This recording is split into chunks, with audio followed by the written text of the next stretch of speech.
have a very different flow to what I want to talk about, because we've had probably the most different journey that any D2C company has had so far.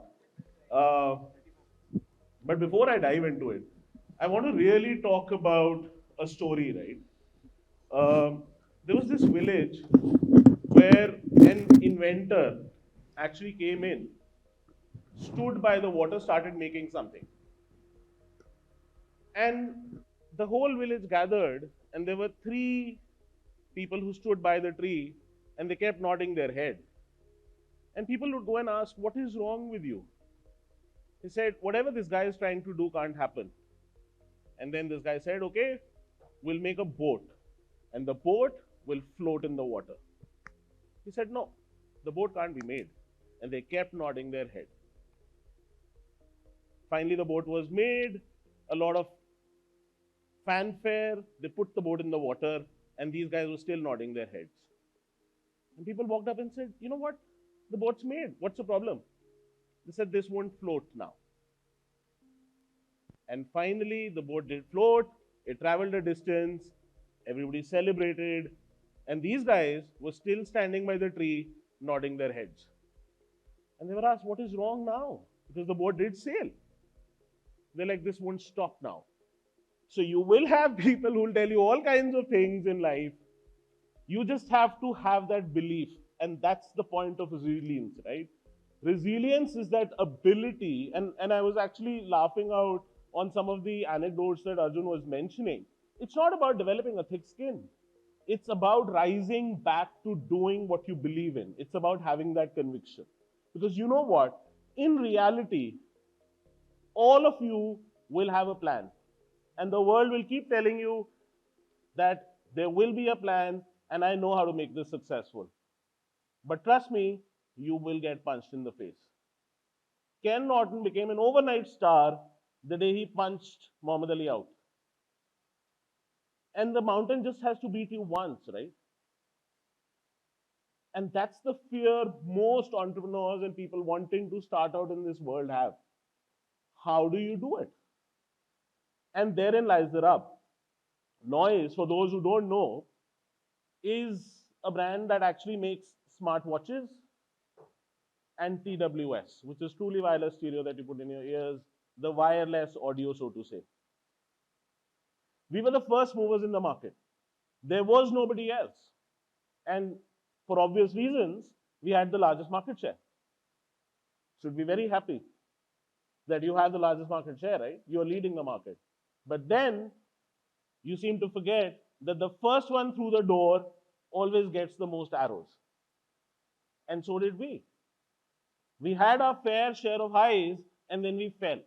We fell on the ground so hard that it was difficult for us to start dealing with the consequences of it.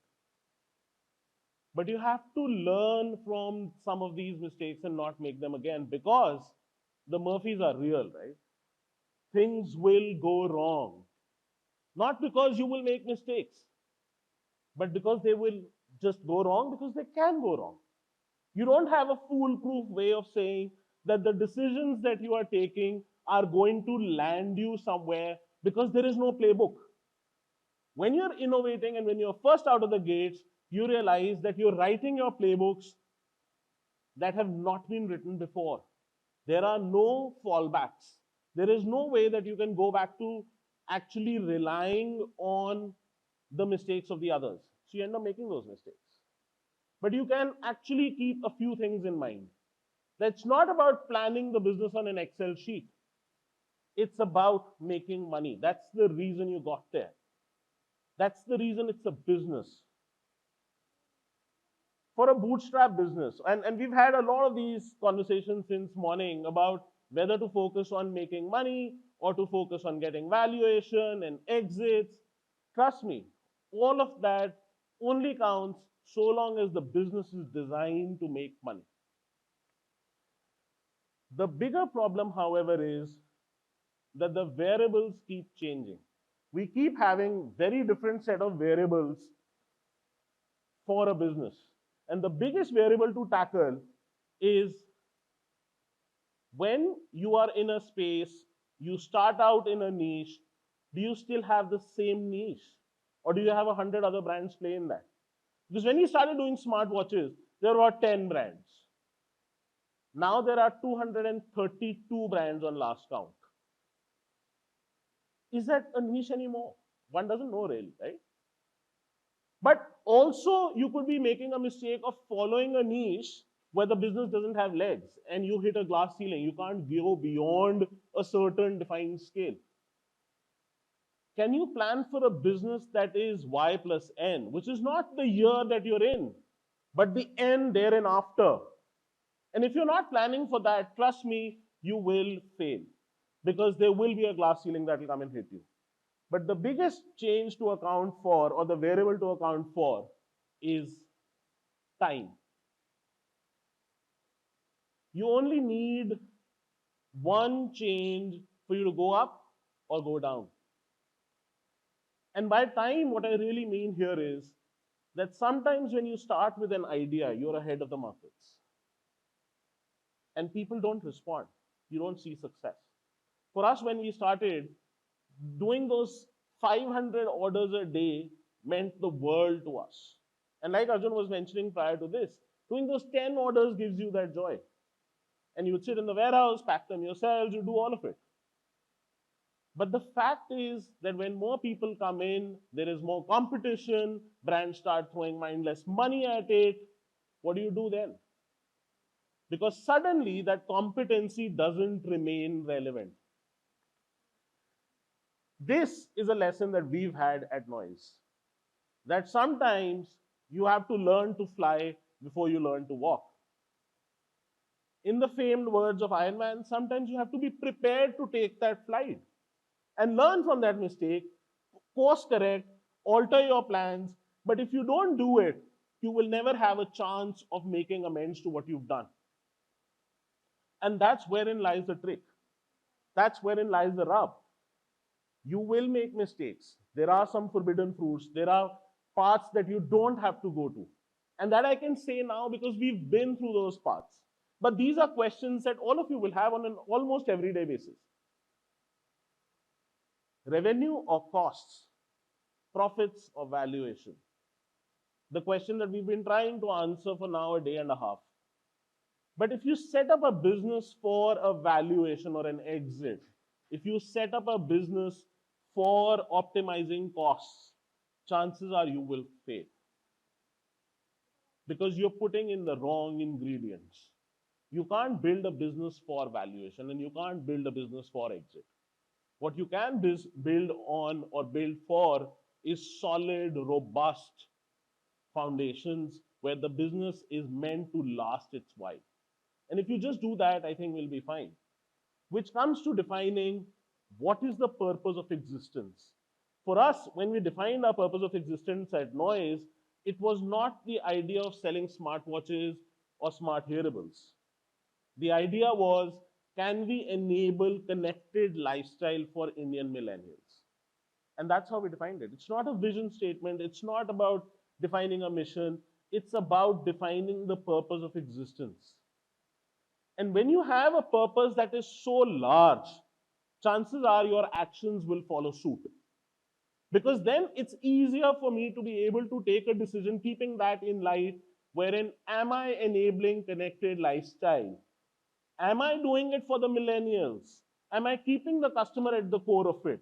And some of those decisions just become very, very organic.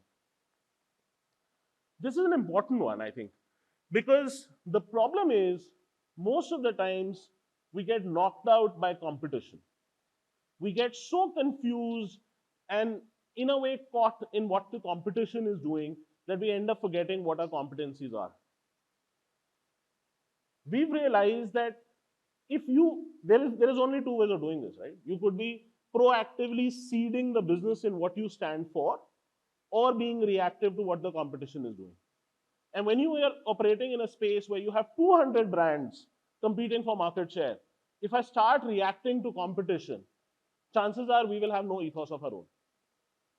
Today, Noise has managed to build itself or carve itself a niche because we relied on our competency. We moved the cheese, we moved the battleground to where we were and doing what we knew best. Because if I continue doing what the market will continue telling you to, we will falter. And I'll give you examples of this. When you start doing well, suddenly you'll have your partners come and tell you, why are we not doing these 5 products? The marketplaces will come and tell you, you know what, there is this sweet spot that you're not going after. And if you start doing all that, you realize that that's not who you are. That's not what your resources in the business are. And that's not what your competencies are. And if you keep making those mistakes, you will walk off the path. And I'm not saying this as some prophetic gyan. I'm saying this because we've been through that journey where we've had the temptation. At a point in time, Noise was operating in a space where we were doing action cameras, where we were doing mobile covers, where we were doing 8 categories. And we had to cull it down to saying that we will be true to our vision of what we really stand for. And that's how you get to the top. Do you own it or do you outsource it? Another big, huge question to answer for businesses that are starting out or in their growth phase, right? I think the difficult one here is that conventional wisdom suggests do what you can do best and outsource the rest. The problem is that in today's day and age, if I don't own my consumer, there is no way I own the business. Noise was one of those rare brands that actually started out with its own website and D2C in the truest sense, where we went to marketplaces after having learned, modified, adapted, and restructured the product. And then we decided there was time for us to open it out to the marketplaces. Then we opened it out last year to the offline markets. The website alone for us today contributes to 25% market share. And that is massive. For if you are able to get 1 out of 4 customers on your website, you start understanding that consumer behavior. And for all the talk we've had about this not being a representation of the larger data set, we actually innovated. We were doing focus groups with our consumers to understand the consumer behavior, but lockdown hit and we realized an opportunity out of it. We actually now engage with our consumers across the board over digital focus groups. We started registering every product digitally online so as for us to get a grip on the consumer. The warranty activation became online so that you could understand what the consumer behavior was, where they bought the product and how they're interacting with it. And the app has become the central nerve play. And that's what I say, that if you play to the competency, then what the competition is doing doesn't even matter. And this is another one, right? Which is that we are constantly grappling with, do I go a mile wide or a mile deep, right? Do I add more product categories? Do I add more distribution channels? We constantly bombarded with this question of, acha, what new are you doing? The fact is that we are at 5% penetration when it comes to smartphones in India for these smart accessories. US is at 23%, China is at 27%. We're nowhere there. We're still scraping the surface. And if I just get caught by saying, okay, great, let me go ahead and start doing more categories, then we'll have the eye off the ball. And more importantly, today versus tomorrow. Are we creating for today or are we creating for tomorrow? And this is something that we'll answer as we go. And I want each of you to answer it for yourself. The point is that it's a long battle, right? It's a very long one where I think people talk about IPOs and people talk about investments and exits. It's just another event, right? But there are smaller events, there are smaller battles that you're fighting on an everyday basis. And if you're not winning those smaller battles, then there's no point actually fighting the war. And are we celebrating those smaller battles enough? Sometimes you realize that you end up forgetting those smaller joys. And for a business where you don't have external validation, I think one of the sessions that we were having earlier in the day spoke about how skewed we are in our mind share for businesses that are funded and stories that media does around people raising money. For a bootstrap business, you are left by yourself. The irony that Arjun was talking about, that what you seek as a bootstrap business is support. And that support seldom comes. You're left by yourself. And if you as a team don't celebrate and you don't come together for those small joys, there never will be anybody else celebrate. And these are reinforcers. See, we are a product of our conditioning, right? What is conditioning? Conditioning is nothing but spaced repetition. If we go back talking about the same message again and again and again, that becomes your alternate reality. And that's something we practice on an everyday basis. We get our fundamentals right. We work on building these fundamentals in a manner that today I know for a fact that 1 out of 4 smartwatches that sell in the country is a noise smartwatch. 28% market share, 7 times in a row. On our app, which we felt was the nerve center, we get 2.5 million people on a weekly basis. 25% of our digital business is coming from our own website. So that's a consumer that I know, I nourish, and I own. And 100% products are designed in India, every single one of them. So the moment we got these right and we started celebrating some of these, people knew what the vision was. They started aligning themselves with that vision in the team. And that is very important because the fact is that business is a team sport. And you only make the best film if everybody else is making the same film. You will suddenly realize that in those 200 people at work, there are people who have different visions and in their heads making different movies for that business. And if you're not making the same film, chances are you'll make a washed up film. In reality, that's where the leader's role comes in. And I'm sure a lot of you are business leaders in your own rights. You go back and you practice a lot of this stuff, making the team believe in the same purpose. And we do this on an everyday basis. Am I translating the vision to them where nothing gets lost? Do they really understand what this vision means? When we say we want to be the largest, are they misconstruing that for value or the number of units sold or risk share or what is it that we're chasing? Remember, in a team sport, you're a quarterback. Closer home, you're playing midfield. You are feeding the game. You control the game. And if you're not letting people know that this is how you will get to the end, people will make their own movies.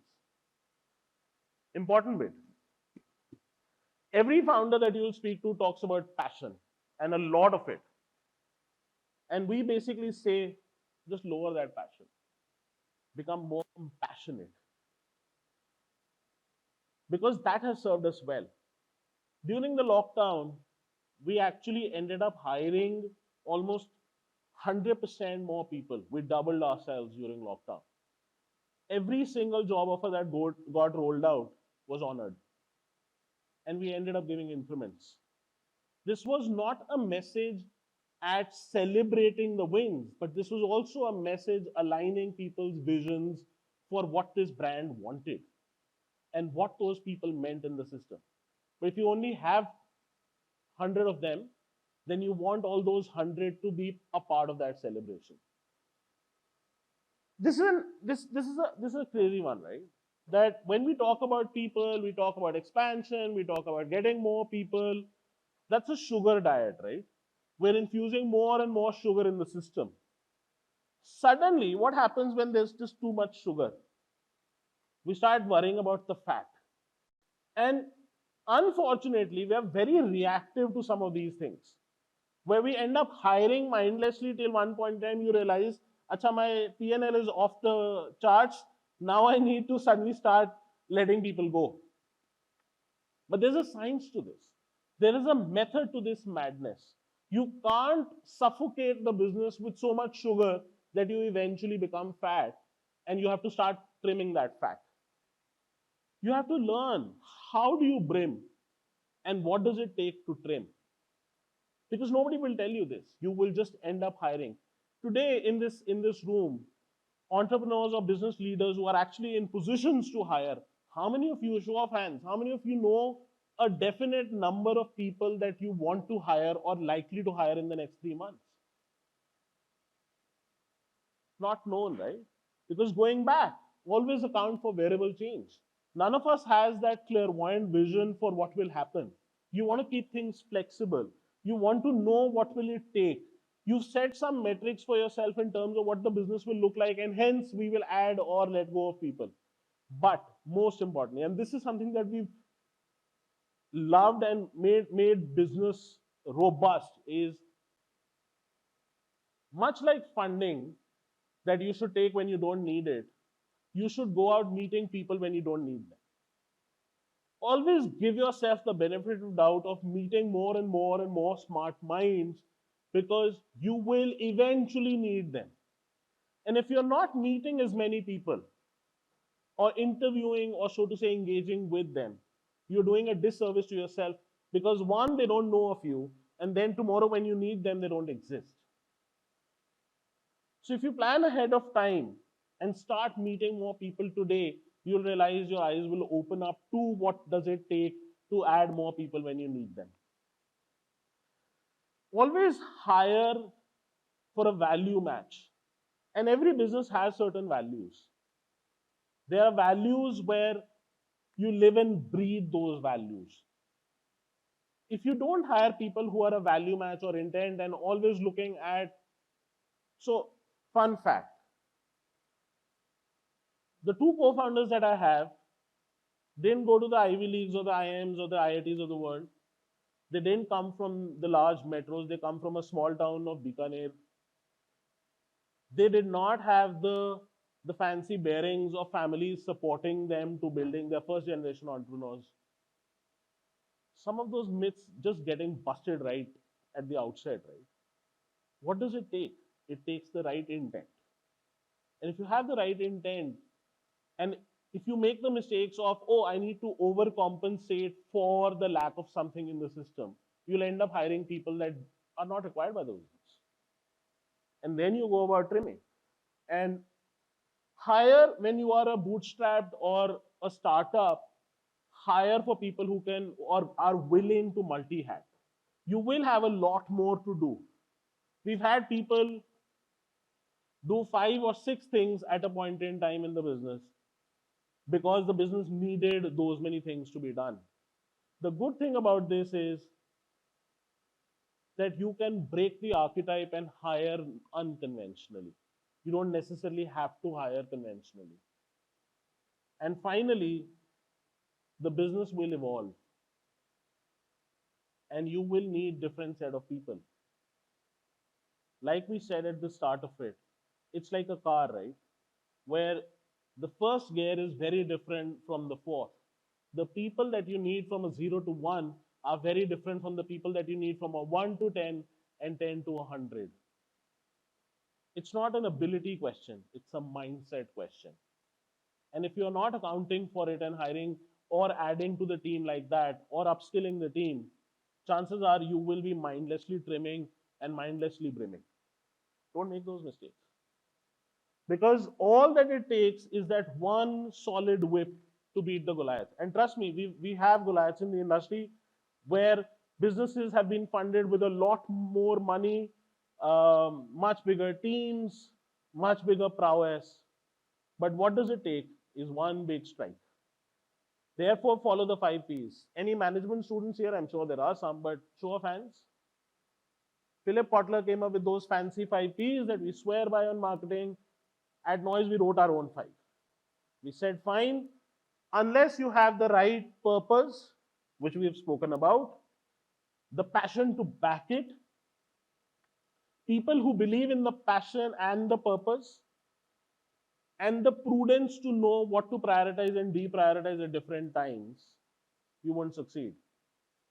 But the biggest P and the most relevant one is what we are here talking about today, which is perseverance. We started out by saying that we built a business as early movers. We had the largest market share. We made our share of mistakes. The technology wasn't necessarily the most stable. We were evolving and learning. We got shot down. We had to learn from those mistakes, pivot our business to become a business that we are today. And it all comes down to DNA. I think if you actually read the subject, you realize that it's about the DNA. And what do we mean by DNA here? It's a very loosely used term, right? We keep talking about DNAs. What is the DNA? A DNA is a string that defines who you are. There are creators, there are marketers, there are people who are great with production and making the product. You can't be everybody. And if you don't know what your DNA is, there is no way you will know your playing field. And if you don't know your playing field, you will lose the battle. How many here heard the story of the hare and the tortoise? Almost everybody. Where the hare sleeps, the tortoise comes over only to realize that you caught somebody napping and you won the race, right? It doesn't end there. It's one of those virtues that you want to teach the kids and you tell them, okay, this is the story. But that's not the complete story. Because the next day the hare woke, challenged the tortoise again, and beat the shit out of him.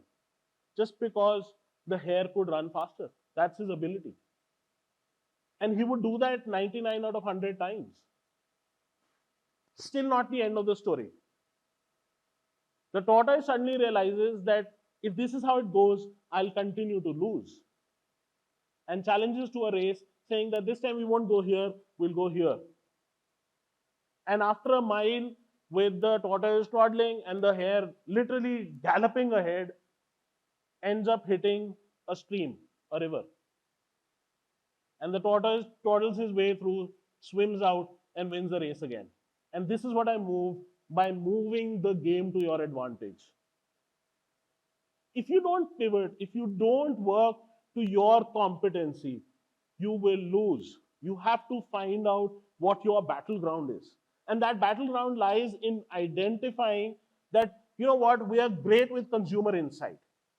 We are great with product development. We're great with design. Let's do what we do best and build the business around it. And that's how you become a market leader. Most important bit, and this is an adage that we live by at Noise, right? That the world will keep telling you of 500 things to do. And there are as many opportunities, trust me, that exist. But what really matters is the dil ka shor, the noise within. What do you feel you're good at and you know you're good at? This is literally the Noise philosophy. This is how we've built the business so far. And we've celebrated every single bit of it. And where has this gotten us? It is the #1 smartwatch brand now 7 times in a row. It takes some audacity to get there. The business that we had lost, the TWS business that we started out on the top, ended up at rank 8. We've clawed our way back to rank 2. That is resilience, right? That's knowing, learning from your mistakes, building muscle, and taking the Goliaths on. We're the #2 app in the country on the health and fitness space. And guess what's the #1 app? Wild guesses. Arogya Setu. We are the #3 smartwatch brand in our segment globally. And that is no mean feat. This is a homegrown brand putting the Indian D2C businesses on the global map. And like I said, there are a few things that you learn here today. I'm sure, I bet you did not know this. That there's this brand that has been hiding in plain sight that is a world leader in the space. So let's summarize, right? Let's come back to whatever we've spoken about. We spoke about identifying and knowing your DNA.